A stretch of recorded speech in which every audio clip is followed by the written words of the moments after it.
مسئلہ یعنی کہ روزے کی حالت میں دانت اکھڑوایا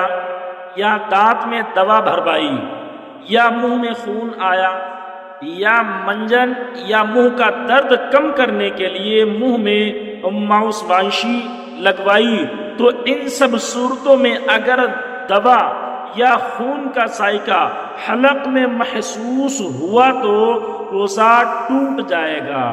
ورنہ نہیں۔ اے ناظرین، ہاں یہ البتہ سچ ہے، یعنی اب بہت سے ہمارے بھائی حضرات ایسے ہیں دانت اکھڑوانے کے لیے جاتے ہیں، لیکن مسئلہ تو معلوم نہیں ہے، روزے کی حالت میں ہے، روزہ رکھے ہوئے ہیں، لیکن یہ نہیں جانتے ہیں کہ ہم نے دانت اکھڑوایا ہے، خون نکلا، حلق تک ذائقہ پہنچ گیا، دوا ڈلوائی، حلق تک ذائقہ پہنچ گیا، ماؤس واش لگوایا، حلق تک ذائقہ پہنچ گیا، درد کم کرنے کے لیے دوا ہم نے بھروائی دانت کے اندر، اس کا ذائقہ حلق تک پہنچ گیا۔ اے میرے ناظرین، اے میرے پیارے عزیزو، اگر ان تمام صورتوں میں یعنی کہ دوا دانت کے اندر بھروانا یا دانت اکھڑوانا یا منہ سے خون آنا، یہ تمام صورتوں میں اگر ان کا ذائقہ دوا کا ذائقہ حلق تک یا خون کا ذائقہ حلق تک پہنچ جائے گا، تو اے میرے پیارے عزیزو، اگر حلق کے اندر محسوس ہو رہا کہ خون کا ذائقہ ہے، حلق کے اندر محسوس ہو رہا کہ اگر دوا کا ذائقہ ہے، تو اے میرے پیارے ناظرین،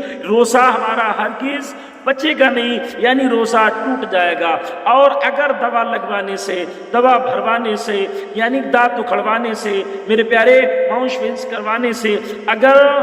حلق تک ذائقہ نہیں پہنچتا ہے، حلق میں ذائقہ نہیں محسوس ہوتا ہے، تو ہرگز روزہ نہیں ٹوٹے گا۔ اور اگر خون یا دوا کا ذائقہ حلق میں پہنچ گیا، روزہ ٹوٹ جائے گا۔ حلق نے محسوس کر لیا، روزہ ٹوٹ جائے گا۔ حلق تک نہیں پہنچا، حلق نے نہیں محسوس کیا، روزہ نہیں ٹوٹے گا۔ در مختار جلد نمبر 3 صفحہ نمبر 435، بہار شریعت جلد نمبر 1 صفحہ نمبر 986۔ تمام حاضرین ان چیزوں کا خیال رکھیں۔ ہاں، اور آئیے ناظرین بتاتا ہوں، روزے کی حالت میں